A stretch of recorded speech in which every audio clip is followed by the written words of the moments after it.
Well, the Reform Party, of course, rising in the polls, have absolutely slammed both the Conservative and Labour approach to energy policy, to net zero. Now, before I get to that, it's interesting to note the recent announcement, which I think was the absolutely bang on right call by the government, giving permission for a new coal mine to be opened in Cumbria. And it's interesting to look at public opinion on this. You see from YouGov here, basically a split.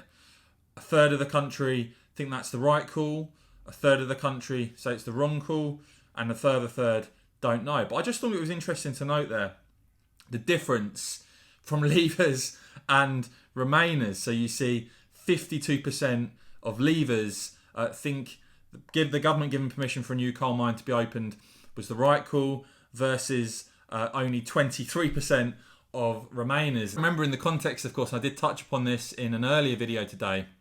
The fact is the National Grid giving notice for coal-fired power stations to fire up to avoid blackouts in this country, for goodness sake.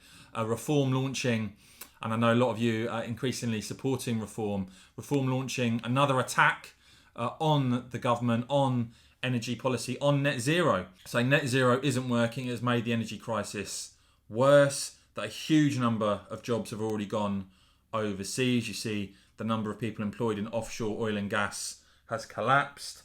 And saying there that only Reform UK will safeguard our future, unlocking the vast reserves of shale gas. Now, they've also put out a number of punchy videos lately. Unfortunately, I can't play the sound on this one due to copyright, but please do watch this and let me know if you think this is the right sort of argument Reform should be making, and if you agree with the tone of this video, and indeed with what Reform had to say about net zero there.